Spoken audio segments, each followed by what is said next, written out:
The glow from my laptop screen painted the kitchen cabinets in sickly blue light, making the stack of unpaid bills look even more threatening in the 2 a.m. darkness.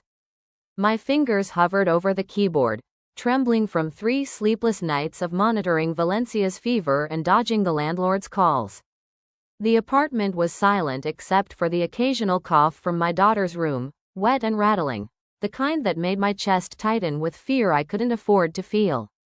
I pulled my oversized cardigan closer, the fabric worn thin from too many washes in the building's coin laundry. The heating had been shut off 2 days ago. Another bill I couldn't pay. Another promise Randy had broken. Subject: final notice, you owe us. My exhausted brain barely registered what I was typing anymore. Just desperation translated into words. Valencia needs her prescription refilled. Rent is 3 weeks overdue. You promised the Thorn Industries settlement would come through this month. Don't make me contact them directly about your breach of NDA. An empty threat. I knew nothing about Randy's corporate espionage beyond the name he'd smugly dropped during our last screaming match, boasting about landing the deal of a lifetime with some pharmaceutical giant. Just another lie from a man whose promises evaporated like breath on glass. I hit send before I could second-guess myself, then immediately followed with another email, recklessness born of pure panic. I know you closed the Thorn deal last week. Stop hiding from your daughter. My finger hovered over the send button. Something felt off. The email address looked right. Randy's name, the corporate domain. But in my fog of exhaustion, in the terror of watching Valencia's small body shake with chills she couldn't control, I hadn't noticed the subtle difference. One letter. One wrong autofill suggestion. I'd sent it to the wrong person. The response arrived in 38 seconds. Who is this? Not Randy's usual deflections. Not his practiced excuses. 3 words. Sharp. Precise. Commanding. My stomach dropped. I quickly typed back, fingers slipping on the keys. Wrong recipient. Please disregard. The response was instantaneous. What Thorn deal? Ice flooded my veins. I should have closed the laptop. Should have pretended this never happened.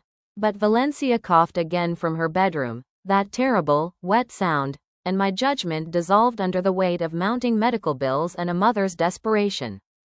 My ex was consulting on something for someone with that name. This was a mistake. 3 dots appeared, disappeared, reappeared. Your name. Now. The tone made my breath catch. 2 words that somehow conveyed absolute authority, the kind that expected obedience without question. This was just a mix-up. I apologize for any confusion. I moved to close my laptop, but another email pinged before I could. I already know who you are, Penelope Bennett. My full name glowed on the screen in the darkness. I hadn't signed the email. Hadn't given any identifying information. The next message made the room tilt. 427 Ashford Place, Unit 2C. Your daughter's fever broke 90 minutes ago. You should still take her to urgent care in the morning. The laptop nearly slipped from my numb hands. How could they possibly know about Valencia? About her illness? About the exact moment her temperature had finally dropped below 102? I stumbled to the window, yanking aside the curtain with shaking fingers. The street below glistened with rain, empty in the orange glow of streetlights. Normal. Ordinary. Then headlights cut through the darkness like a blade. A sleek black Mercedes pulled up directly in front of my building, water spraying from its tires. The engine idled, exhaust curling into the cold October air like a warning. Another identical vehicle appeared from the opposite direction. Then another. Within 2 minutes, 5 luxury cars had formed a precise perimeter around my building, their dark-tinted windows reflecting nothing but menace. My phone vibrated on the counter. I grabbed it with trembling hands. A text from an unknown number. Coming up. Not a question. A statement of fact. I backed away from the window, heart slamming against my ribs. The building's front entrance required a security code that half the tenants had forgotten existed. But I knew, with bone-deep certainty, that whoever was downstairs wouldn't be stopped by a broken intercom system. I ran to Valencia's room. She was sleeping peacefully now, her breathing finally steady, the unicorn nightlight casting soft purple shadows across her flushed cheeks. I wanted to grab her, hide somewhere, but where? We were on the second floor. No fire escape, no back exit, trapped. Heavy footsteps echoed in the hallway. Measured, deliberate, the sound of someone who knew I had nowhere to run. They stopped outside my door. Silence, no knock, no demand, just presence, heavy and inevitable as gravity. My phone screen lit up. Open the door, Penelope. I pressed my back against the wall, every survival instinct screaming. But survive how? With Valencia sick? With no money, no car, no way out that didn't end with us on the street in the middle of the night? A soft knock came, so controlled, so measured, it terrified me more than any pounding would have. Another text appeared. I'm not here to hurt you or Valencia. But we need to discuss Randall Farlow. Randall, not Randy. No one used his full name except lawyers and the executive board members he'd bragged about schmoozing. Against every instinct screaming at me to run, I found myself moving toward the door. Maybe because I was too exhausted to fight. Maybe because something in those messages told me this person held all the cards, and resistance would only make things worse for my daughter. My hand closed around the deadbolt. One turn and everything would change. One turn and I'd face whatever nightmare Randy had dragged us into. I opened the door. The hallway's fluorescent light created a halo around him, casting his face and shadow while exposing mine completely. I could only make out the silhouette of broad shoulders in an impeccably tailored charcoal suit, the kind that cost more than 6 months of my rent. The gleam of a platinum watch. The scent of expensive cologne, sandalwood and something darker, like power distilled into fragrance. Behind him stood another man, built like a wall, hands clasped, eyes constantly moving, cataloging threats. The first man stepped forward, and the dim light from my kitchen spilled across his features. Sharp, aristocratic bone structure. Dark hair swept back with casual precision. Eyes the color of winter storms, gray and calculating, missing absolutely nothing. His face was all hard angles and controlled intensity, handsome in the way a weapon is beautiful. Designed for purpose, devastating by nature. The image I'd seen in my mind clicked into place. This was a man who stood in doorways with authority, who arrived in the middle of the night with an army at his back, who looked at ordinary people like they were variables in an equation he'd already solved. Penelope Bennett. His voice was low, controlled, the kind that didn't need volume to command a room. Not a question. Confirmation. I gripped the doorframe, my knees threatening to give out. Who are you? His mouth curved into something too calculated to be called a smile. Alexander Thorne. And your ex-boyfriend has stolen something extremely valuable from my company. The floor seemed to drop away beneath me. I'd sent that desperate email to the wrong person. No, I'd sent it to the exact wrong person. The billionaire CEO Randy had betrayed. The man whose name carried weight in boardrooms and, judging by the armed perimeter outside, in much darker places. I tried to close the door. Pure reflex. His hand shot out, palm flat against the wood, stopping it with effortless strength. Not forcing it open, just preventing my escape. That would be unwise, he said quietly, his storm gray eyes flicking past me into the apartment. Your daughter is sleeping. Let's keep it that way. The mention of Valencia from his lips made my blood run cold. Hearing her name in a text was one thing. Hearing it from this dangerous man who'd appeared at my door with a small army, that was something else entirely. I don't know anything about what Randy did, I whispered, hating the tremor in my voice. We've been separated for almost a year. He barely even, yet you know enough to mention my company. To threaten him with it. Those gray eyes locked onto mine, reading every micro-expression like a polygraph.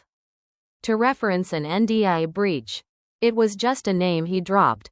Said he was working on something big with some pharmaceutical company. My voice cracked. I was desperate. He owes child support. Rent's overdue. I was bluffing. Something shifted in his expression. Not softening. Men like Alexander Thorne didn't soften, but recalculating, like he was adjusting variables in that equation. The man behind him murmured something into a phone, too quiet for me to hear. "May I come in?" Thorne asked, though we both knew it wasn't really a question. "Unless you'd prefer to have this conversation where your neighbors might overhear." As if summoned, a door down the hall creaked open. Mrs. Chen, the retired teacher who sometimes watched Valencia, peered out, her eyes widening at the sight of two imposing men at my door in the middle of the night. "Everything okay, Penny?" she called, her hand visibly clutching her phone. Thorne turned slightly, and his entire demeanor transformed. Suddenly warm, approachable. The smile reached his eyes. "Just dropping off some urgent documents Ms. Bennett requested. Apologies for the late hour, ma'am.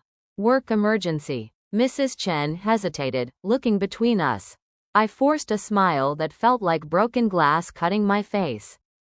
"It's fine, Mrs. Chen. Just work stuff. Thank you." She nodded slowly before retreating, though I saw her shadow linger by her door.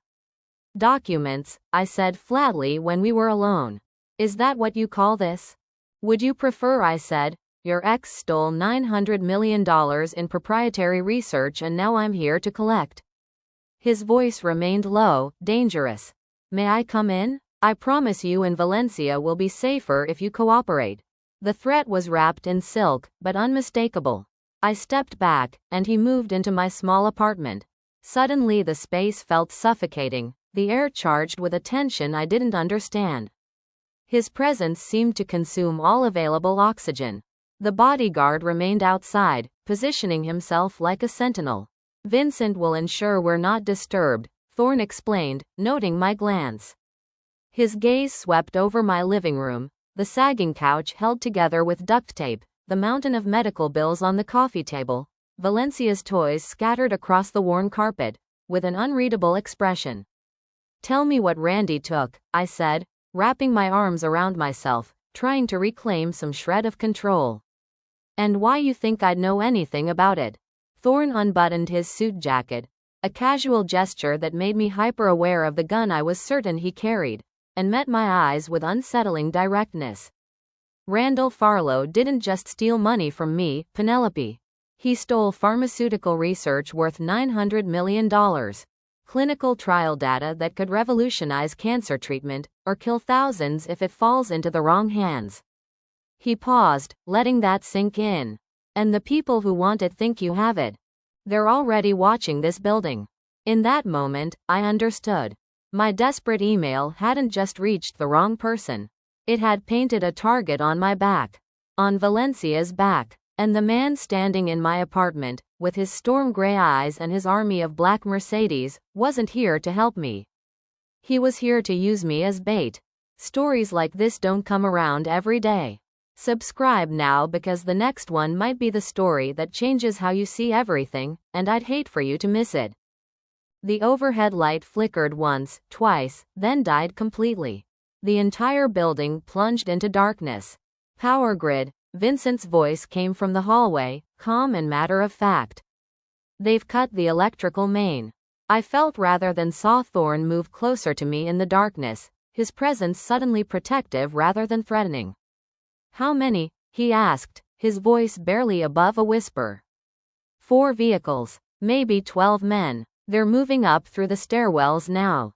Vincent's footsteps retreated. "I'm securing the corridor." My heart hammered so hard I thought it might crack a rib. "Who?" "The people who think you have what Randall stole." Thorne's hand closed around my wrist, firm but not painful. "Where's your daughter's room?" "I'm not Penelope." My name was a command. "They will tear this building apart looking for that research. They will hurt anyone who gets in their way." Now where is Valencia? The protective instinct that had kept me alive through a toxic relationship, through single motherhood, through 3 years of poverty kicked in. "Second door on the right." He pulled out his phone, the screen's glow illuminating his face in harsh angles. He typed something one-handed, never releasing my wrist. "Vincent is buying us 5 minutes. Maybe less. Do you have a bag?"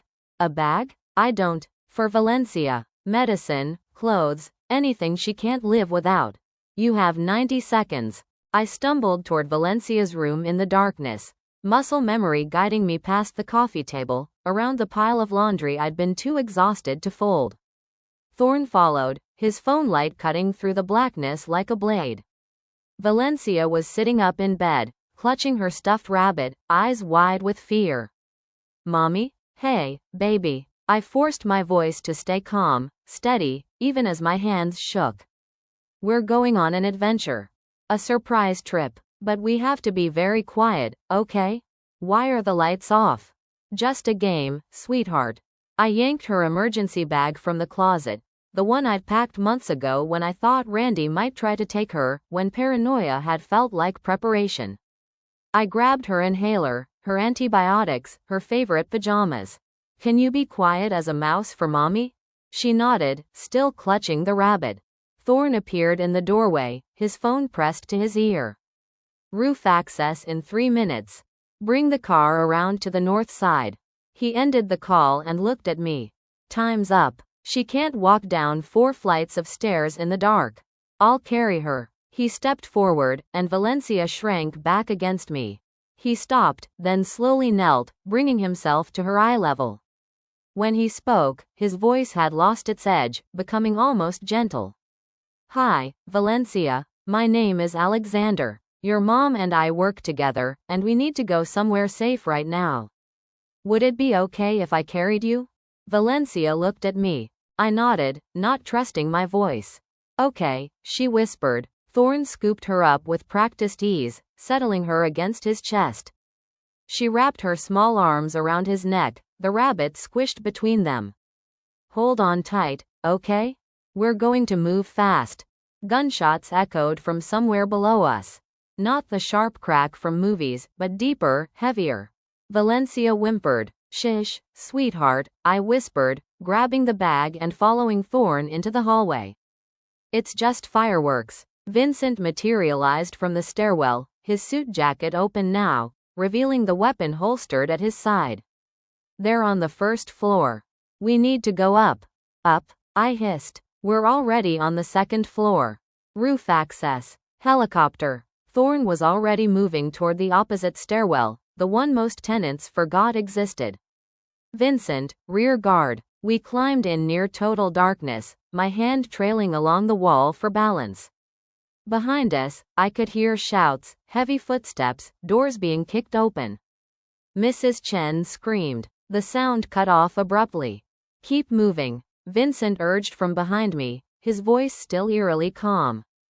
The stairwell seemed to stretch forever. 3rd floor, 4th floor. My lungs burned. Valencia's breathing was too fast against Thorne's shoulder, and I prayed her asthma wouldn't flare up now, not when we were running for our lives from men with guns. The roof access door was locked. Thorne didn't break stride. He kicked it once, hard, and the frame splintered. Cold October air hit us like a slap, rain still falling in sheets. The city sprawled below us, lights twinkling in the darkness, oblivious to the nightmare unfolding in this forgotten corner.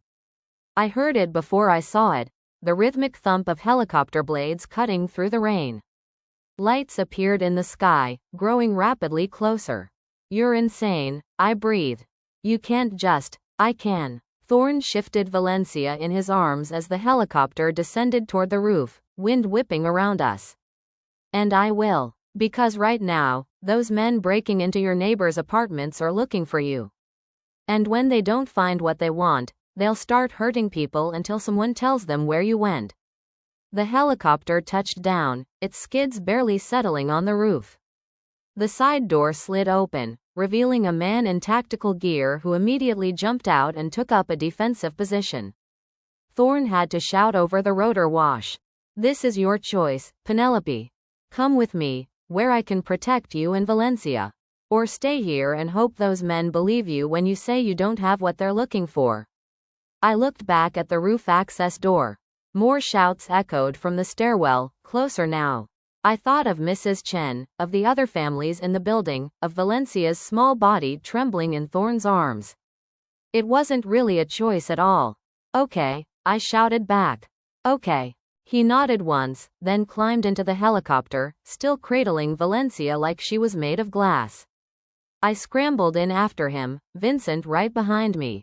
The tactical guard jumped in last, slamming the door shut. Go, Thorne ordered, and we lifted into the sky. I pressed my face against the window, watching my building shrink below us. I could see the black Mercedes still parked on the street, their doors open now. I could see figures moving on the roof we'd just left. I could see my entire life, shabby and struggling, and mine, disappearing into the rain-soaked darkness. Valencia buried her face against my shoulder. Mommy, I'm scared. Me too, baby, I whispered, wrapping my arms around her. Me too. The flight lasted 20 minutes, but it felt like hours. Thorne made phone calls in rapid succession, his voice clipped and authoritative even over the helicopter noise. Vincent handed me a pair of noise-canceling headphones for Valencia, who had started to cry from the overwhelming sensations. Through the window, I watched the city give way to suburbs, then to darker spaces I assumed were forest or fields. When lights finally appeared again, they were different, sprawling, elegant, the kind of illumination that suggested serious money. The helicopter descended toward a massive estate. Even in the darkness and rain, I could make out the scale of it. A main house that looked like it belonged in a period drama, outbuildings, what appeared to be guest cottages, all surrounded by high walls and dense tree cover. Floodlights blazed to life as we approached, turning the landing pad into a stage. We touched down with barely a bump. The door slid open immediately, and a woman in a crisp blazer appeared, holding an umbrella. Mr. Thorne, she said, her voice professionally warm. Everything is prepared as requested. Thorne climbed out first, still carrying Valencia, who had fallen into an exhausted sleep. I followed, my legs shaky after the adrenaline crash. The woman, mid-50s, gray hair in an elegant twist, immediately held the umbrella over Valencia and me. Mrs. Bennett, I'm Vilma Derby, the house manager. Let's get you and your daughter inside out of this rain. I looked at Thorne. His suit was soaked, his hair plastered to his forehead, but he looked as composed as if he'd just stepped out of a boardroom. Vilma will show you to your rooms. Dr. Pence is waiting to examine Valencia, just to make sure the stress hasn't affected her recovery. I don't want. It's not negotiable. His voice was gentle but firm. She's been sick, she's been through a traumatic event, and I'm not taking chances with her health. Dr. Pence is a pediatrician. He's excellent. He won't frighten her. I wanted to argue, but Valencia chose that moment to cough, that wet, rattling sound that had haunted me for days. The fight went out of me. Fine, I whispered, but I stay with her. Of course. Vilma led us across the manicured grounds toward the main house. Even through the rain, I could sense the scale of it, the perfectly trimmed hedges, the fountain that probably cost more than my annual salary, the kind of wealth that didn't just open doors but built entirely new structures around itself. The entrance hall was something from a magazine spread. Marble floors, a sweeping staircase, artwork that looked original and probably was. A man in his 60s wearing a cardigan and khakis waited at the foot of the stairs, a medical bag in hand. Dr. Pence, Thorne said, still holding Valencia. This is Valencia Bennett and her mother, Penelope. Dr. Pence smiled, the kind of warm, grandfatherly smile that probably put anxious children at ease daily. Hello there, young lady. I heard you've been feeling under the weather. Thorne carefully transferred Valencia to my arms. She stirred, blinking sleepily. Mommy? Right here, baby. This nice doctor is going to make sure you're feeling better, okay? Vilma touched my elbow gently. Let's get you to your suite. Dr. Pence can examine Valencia there, where she'll be more comfortable. I followed her up the staircase, my wet shoes squeaking on the marble, leaving puddles with every step. The house seemed to stretch forever. Hallways branching off in multiple directions, doors that led to who knew what. Finally, Vilma opened a door at the end of a long corridor. This will be your suite, she said. Valencia's room is through that door. We've connected them so you'll be close to her. I stepped inside and stopped. The room was bigger than my entire apartment. A 4-poster bed dominated one wall, dressed in linens that probably had a thread count higher than my credit score. French doors led to what I assumed was a balcony. A sitting area featured a couch that looked like it had never known the indignity of duct tape repairs. Valencia's room, Vilma continued, opening the connecting door. It was a child's fantasy. A canopy bed with gauzy curtains, walls painted in soft lavenders and pinks, a toy chest that was already stocked with dolls and stuffed animals. A nightlight shaped like a fairy castle cast a warm glow across the plush carpet. Valencia's eyes went wide. "Mommy, is this really for me?" "Just for tonight, sweetheart," I said, my voice thick. "Just until. For as long as you need it." Thorne's voice came from the doorway. I turned to find him leaning against the frame, watching us with an unreadable expression. "Dr. Pence?" The doctor moved past him, setting his bag on the bed. "Let's have a listen to those lungs, shall we, Valencia? Do you think you could help me by taking some deep breaths?" Valencia nodded seriously, climbing onto the bed. I sat beside her, holding her hand while Dr. Pence performed a gentle but thorough examination. He checked her temperature, listened to her chest and back, examined her throat, asked questions about her symptoms with the kind of patience that came from decades of practice. "Well," he said finally, "I think you're on the mend, young lady. But I want you to keep taking your medicine, get lots of rest, and drink plenty of water. Can you do that for me?" "Yes, sir." "Excellent." He stood, closing his bag. "Mrs. Bennet, her lungs sound clear. The fever's gone. I don't see any cause for concern, but I'll check on her again tomorrow, just to be safe. I'm recommending rest, hydration, and maybe a story or two before bed." "Thank you," I managed. He smiled and left, Vilma following to show him out.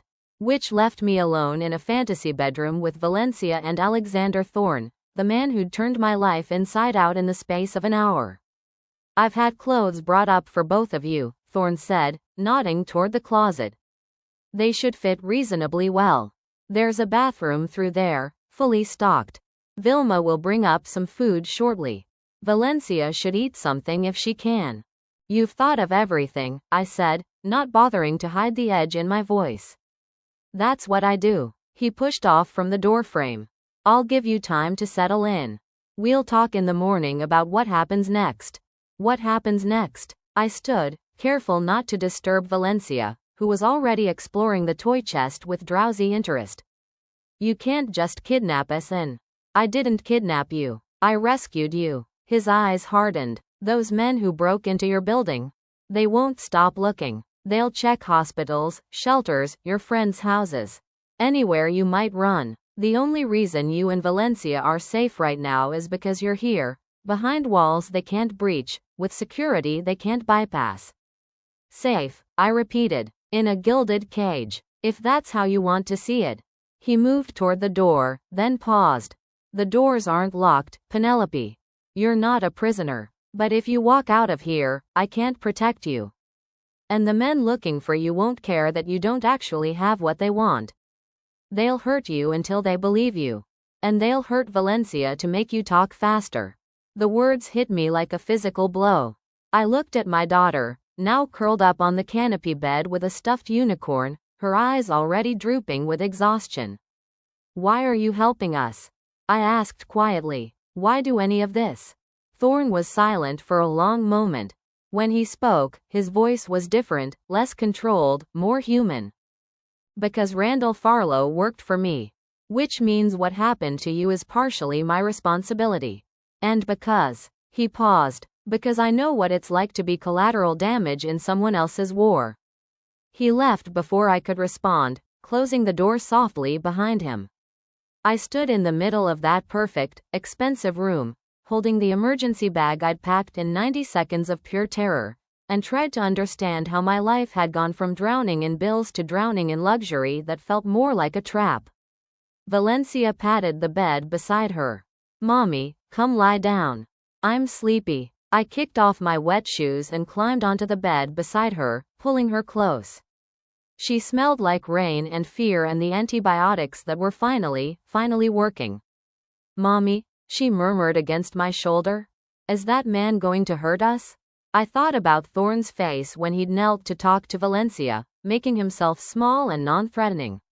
I thought about how he'd carried her through a dark building with men with guns below us. I thought about the helicopter, the doctor, this room that looked like something from her favorite storybooks. "No, baby," I whispered. "I don't think he is." "Good," she yawned. "'Cause I like the unicorn."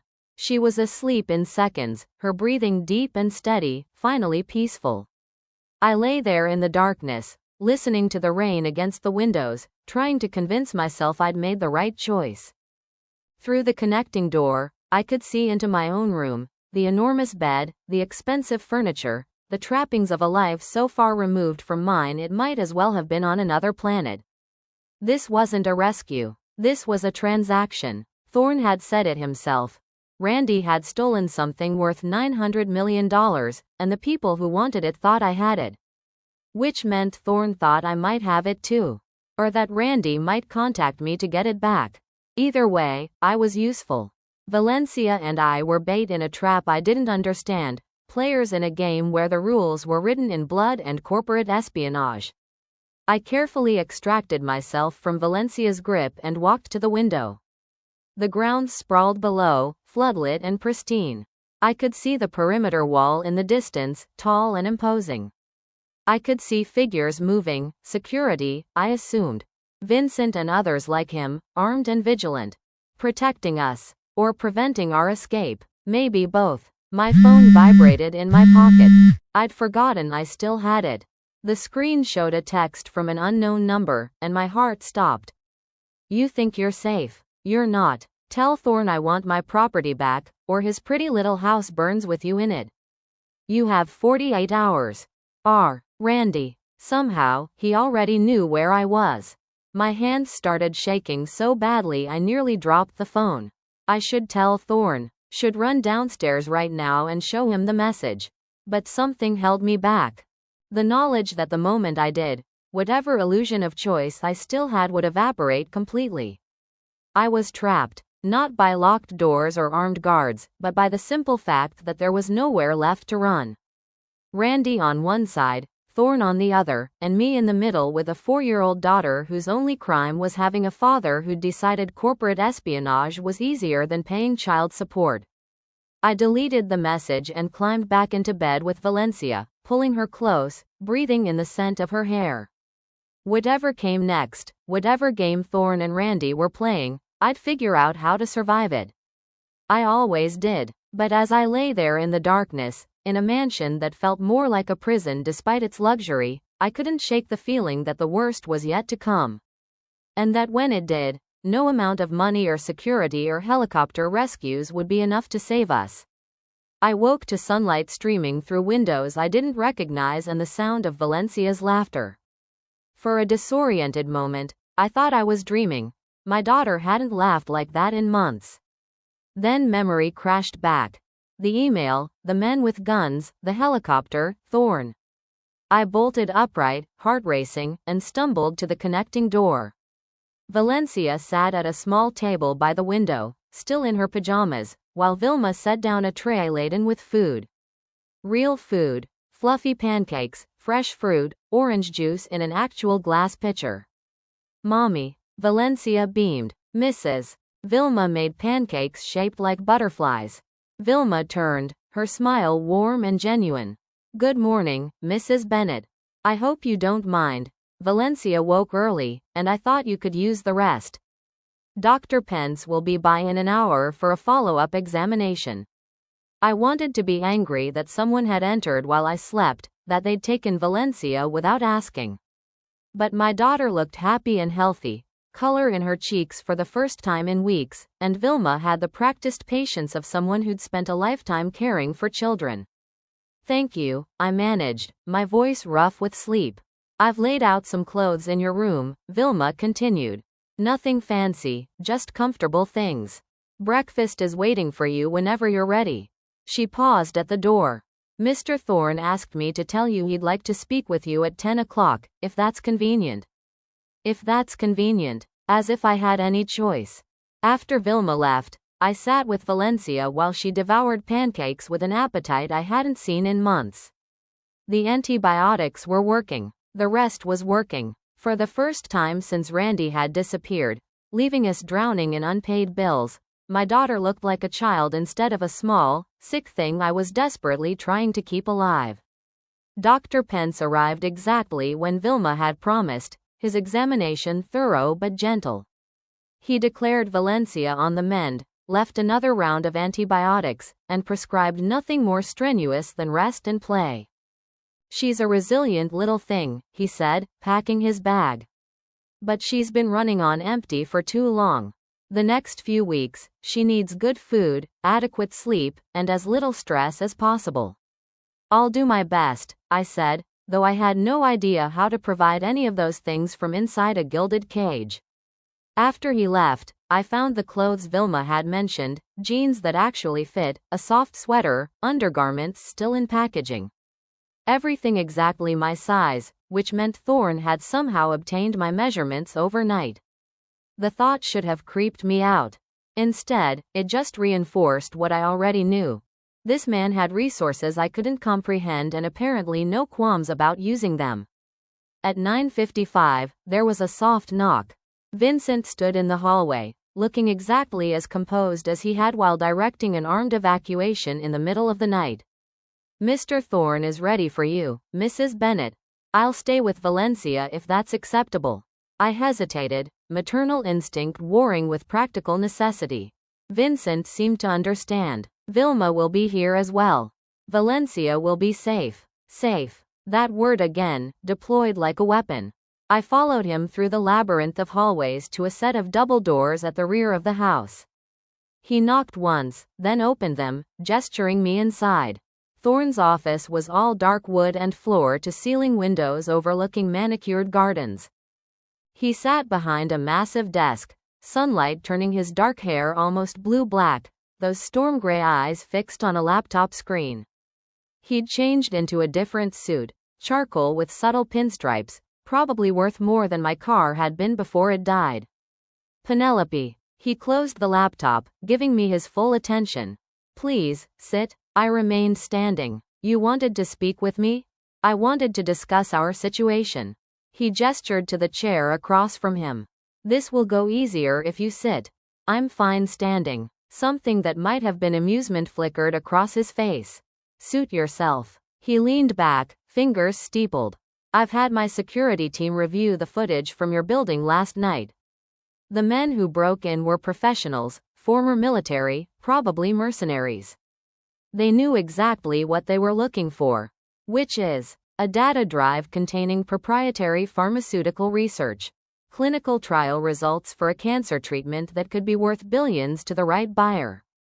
He paused. Or the wrong one. And you think I have it? No. The answer came immediately, definitively. If you had it, you wouldn't be living in a two-bedroom walk-up with a broken heater, struggling to pay for your daughter's medicine. You would have sold it already. Then why am I here? Because Randy thinks you might know where it is. Or he might try to contact you to retrieve it. Thorne stood, moving to the windows. He worked for me for 3 years. I trusted him with sensitive projects, gave him access to research most of my employees never see. And he repaid that trust by stealing enough data to potentially kill our flagship drug development and selling it to our competitors. I don't know anything about Randy's work. We barely spoke after the separation. I believe you. He turned to face me. But the people who hired those mercenaries don't. And Randy knows that using you as an intermediary gives him leverage. You're vulnerable, desperate, and you have the one thing he occasionally pretends to care about. Valencia. Exactly. He moved closer, and I forced myself not to step back. Which is why I'm going to make you an offer. Here it was. The transaction I'd been waiting for since the moment I opened my door to find him standing there. What kind of offer? You and Valencia stay here, under my protection, until we locate Randy and recover the stolen data. In exchange, I'll ensure Valencia receives the best medical care available, that all your financial obligations are handled, and that when this is over, You both have the resources to start fresh wherever you want. It sounded too good to be true. Which meant it was. What do you really want from me? His expression didn't change, but something in his eyes sharpened with what might have been respect. I want you to be bait. Randy will contact you. It's only a matter of time. When he does, you'll tell me immediately. You'll say whatever I tell you to say. You'll meet him wherever I tell you to meet him. And you'll help me get my property back. So I'm supposed to lure my daughter's father into a trap. Your daughter's father stole research that could save lives and sold it to people who will use it to maximize profit rather than patient outcomes. He put you and Valencia in danger for money. Yes, I'm asking you to help me stop him. I wrapped my arms around myself, suddenly cold despite the warm room. And if I say no? Then you're free to leave. I'll have Vincent drive you anywhere you want to go. He paused. But the men looking for you won't stop. They'll find you eventually. And without my protection, you'll be on your own. That's not really a choice. No, he agreed. It's not, but it's the only one you have. I thought about Valencia's laughter this morning, the first time in months she'd sounded like a carefree child. I thought about the pancakes and the doctor who made house calls and the room full of toys. I thought about the alternative, running, hiding, looking over my shoulder while my daughter got sicker because I couldn't afford her medicine. If I do this, I said slowly, I want it in writing. Everything you promised, medical care, financial support, resources for a fresh start. Legal documents, not just your word. Agreed. And when this is over, we're done. You don't get to decide where we go or what we do. We're free. Agreed. And Valencia never, ever gets put in danger. Whatever happens with Randy, she stays safe. That's non-negotiable. That was always the plan. His voice softened slightly. I don't use children as pawns, Penelope. Whatever you think of me, understand that. I wanted to believe him. God help me. I wanted to believe that this ruthless billionaire who'd invaded my life had some line he wouldn't cross. But trust was a luxury I couldn't afford. I want the contract by end of day. You'll have it by lunch. He returned to his desk, pulling out a business card and a phone from a drawer. This is a secure line. Only 4 people have this number, me, Vincent, Vilma, and now you. If Randy contacts you, you call me immediately. Don't respond to him, don't engage, just call. I took the phone, the card. The device was sleek, expensive, probably untraceable. What if he calls my regular phone? We're monitoring it. Any communication from him, we'll know within seconds. He met my eyes. I know this isn't ideal. I know you feel trapped. But I will keep you and Valencia safe. That's a promise. Promises, I said quietly, are what got me into this mess. Randy's call came 3 days later. I was in the garden with Valencia, watching her chase butterflies through flower beds that probably cost more to maintain than my annual rent. She'd grown stronger each day, better food, consistent medicine, actual rest. Dr. Pence's daily visits had become every other day, then every 3rd day. Vilma had become a fixture in our lives, gentle and patient, teaching Valencia to bake cookies and telling stories about her own grandchildren. It almost felt normal, almost felt safe. Then the secure phone buzzed in my pocket. Thorne's name flashed on the screen, followed by a text, your personal phone. Randy, don't answer. Coming to you. My regular phone rang 10 seconds later. Randy's number, the one I'd tried calling hundreds of times over the past months, the one that had gone straight to voicemail or disconnected messages. My hand trembled as I watched it ring. Valencia looked up from the flowers. Mommy? Your phone. Just spam, baby. Keep playing. Thorne appeared on the garden path, Vincent beside him. He moved with controlled urgency, nothing frantic, but I could see the tension in his shoulders. He held out his hand for my phone. I gave it to him. He silenced the ringing, his jaw tight. He'll call back, Thorne said. They always do. When he does, you answer. You're surprised to hear from him. Angry about the child support, worried about Valencia. You don't mention me, you don't mention that you're not at your apartment. Let him talk. Can you do that? I've been lying to survive for years. I can do it. The phone rang again. Thorn handed it back, his eyes locked on mine. Remember, you know nothing. You're just a desperate single mother trying to keep her daughter alive. I answered, Randy, Penny. His voice was the same. Smooth, apologetic, the tone that had convinced me he'd change, that he'd be better, that he actually loved Valencia. I know you're mad. Mad? I let genuine fury bleed into my voice. You disappeared for 3 weeks. No child support, no phone calls, nothing. Valencia was sick, Randy. She had pneumonia and I couldn't afford her medicine. I know, and I'm sorry. Things got complicated at work. But I'm going to make it right, I promise. I just need your help with something first. Of course he did. It was always something first. What could you possibly need from me? I left something at your place. A USB drive, probably in that box of my stuff you said you were throwing out. Small, black, has my initials on it. I need you to find it and keep it safe for me. My eyes met Thorn's. He nodded fractionally. What box? I threw all your stuff out months ago, Randy. Donated what was worth anything, trashed the rest. And you're sure he won't just shoot me and take the drive I don't actually have? He won't hurt you. Thorn's voice was certain. Randy's a coward and a thief, but he's not violent. He'll want to verify the drive is legitimate before any exchange happens. That's when we move in. I looked at Valencia, still playing in the flowers, blissfully unaware that her father was using her as leverage in a game that could get us all killed. When? Tonight. We'll move fast, keep him off balance.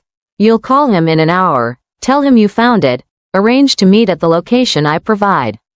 He hesitated. Are you sure you can do this?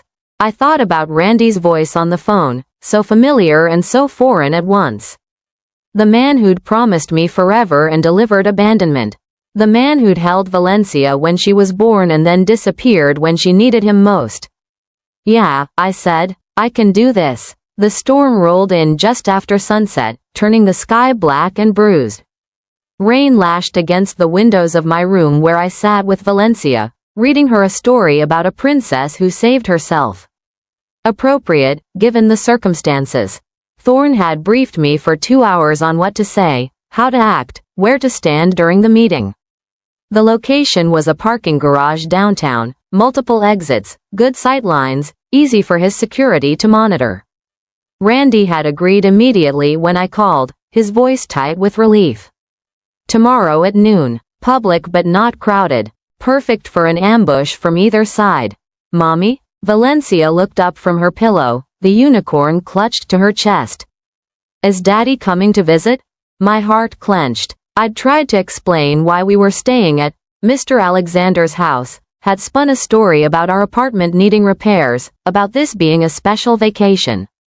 She'd accepted it with the easy adaptability of children. Maybe soon, baby. We'll see. I miss him sometimes. I know you do. But I like it here too. Mrs. Vilma said she'd teach me to make chocolate chip cookies tomorrow. That sounds wonderful. I kissed her forehead. Now sleep. Big day tomorrow. She was out within minutes, her breathing deep and even. I sat watching her, this small perfect thing I'd made, and tried to convince myself I wasn't about to make a terrible mistake. My phone buzzed. Thorn. Meeting in my office. Now. I found Vilma in the hallway.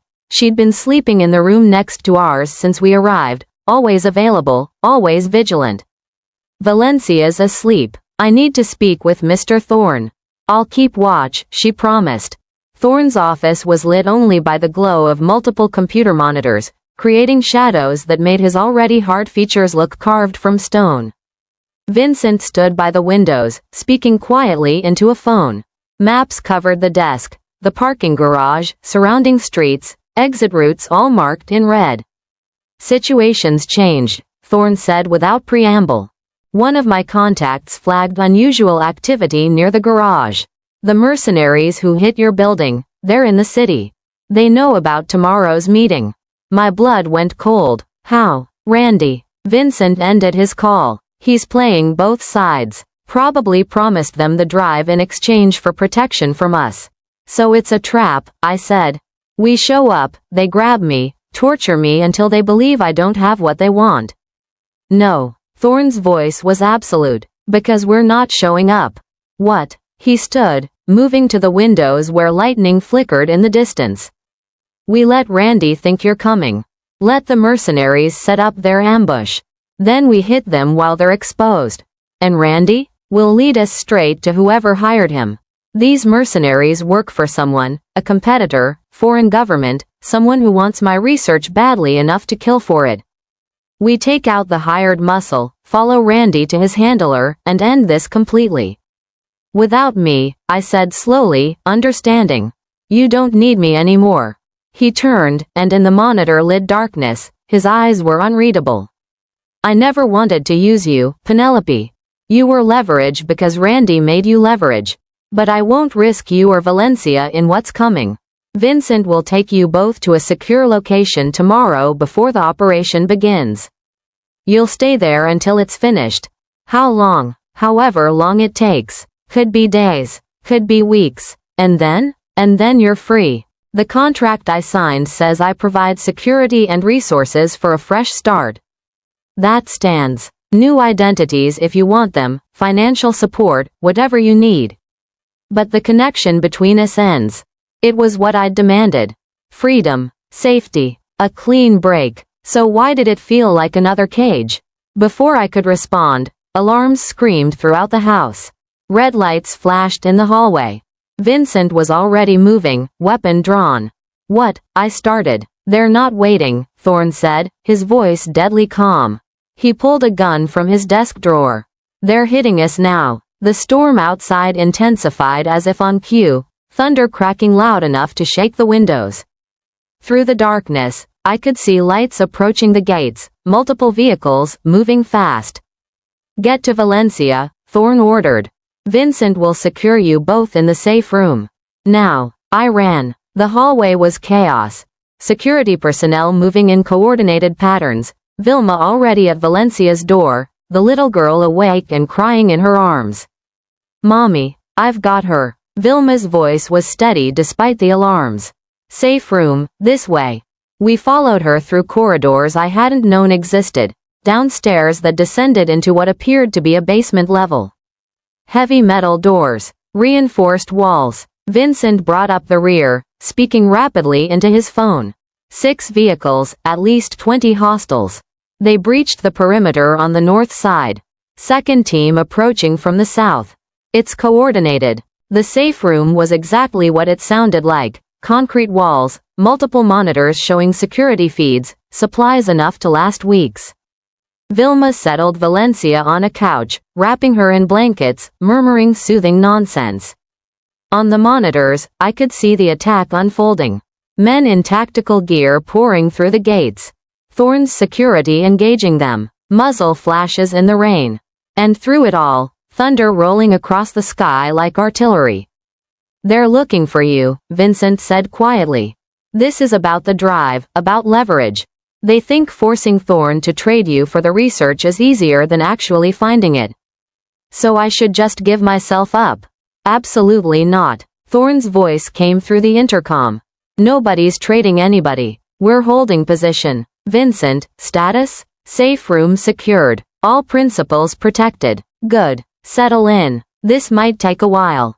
The next 3 hours were the longest of my life. Valencia eventually fell asleep again, exhausted by fear. Vilma held her, rocking gently, while I watched the monitors and tried not to think about what would happen if Thorne's security failed.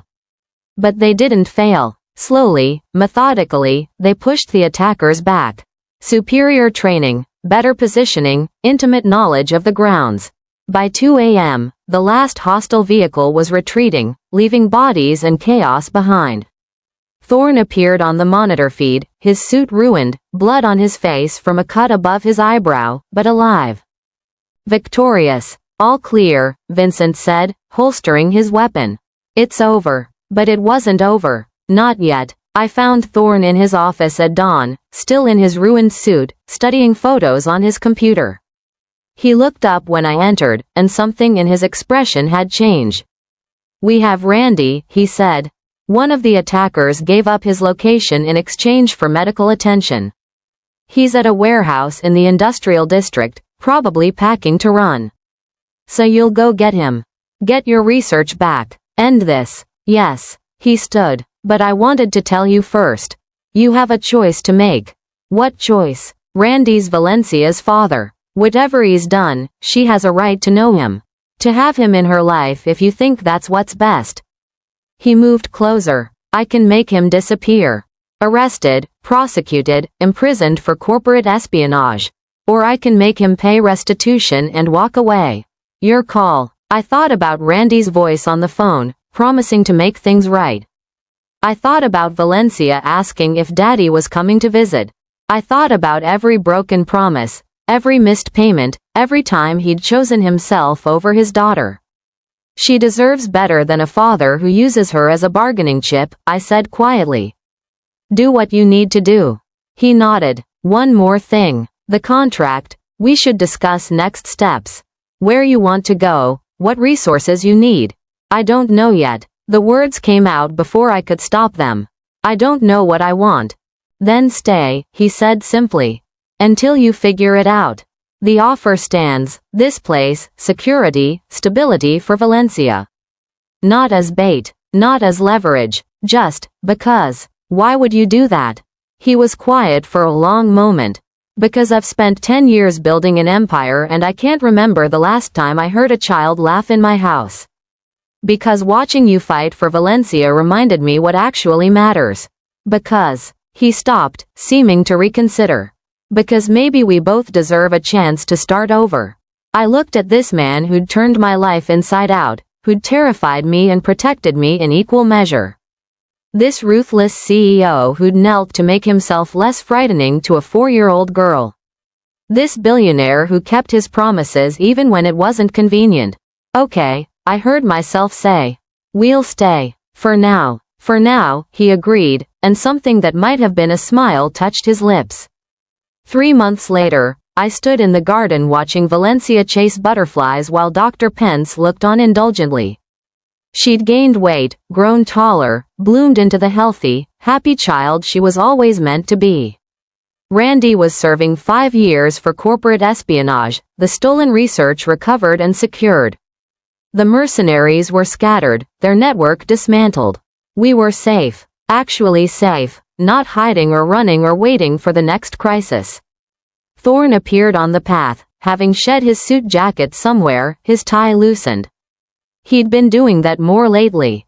Letting the armor slip, showing the person underneath. Dinner's almost ready, he said. Vilma made Valencia's favorite, butterfly pasta, I said, smiling. With extra parmesan. He stood beside me, watching our daughter play. Our daughter. When had I started thinking of it that way? Penelope, he said quietly. About the contract. I know. It expires next week. Do you know what you want? I thought about the life I'd had before, struggling, drowning, always one crisis from disaster. I thought about the life I had now, stable, secure, filled with laughter and possibility. I thought about this complicated, difficult man who'd given us both a second chance. Yeah, I said, turning to face him. I do. His eyes met mine, and I saw hope there. Carefully controlled, as always, but there. I want to stay, I said. Not because we're useful or because I'm scared. But because this. I gestured at the garden, at Valencia, at the life we'd built from the wreckage of that one mistaken email. This feels like home. Then stay, he said simply. For as long as you want. Valencia ran up, breathless and grinning. Mr. Alexander, did you see? I caught a butterfly. A real one. Did you release it? He asked seriously. Of course. Mrs. Vilma says we only borrow beauty, we don't keep it. Mrs. Vilma is very wise. He looked at me over her head. Though sometimes, if we're very lucky, beautiful things choose to stay. Valencia skipped ahead toward the house, calling for Vilma to confirm her butterfly encounter. Thorne held out his hand to me. I took it. We walked toward the house together, toward warmth and laughter and dinner with our found family. The life I'd stumbled into through one desperate email sent to the wrong person. The life that had saved us both. If this story moved you, imagine what's coming next. Hit subscribe because some stories are too powerful to miss, and I promise you, we're just getting started. Your next favorite story drops soon.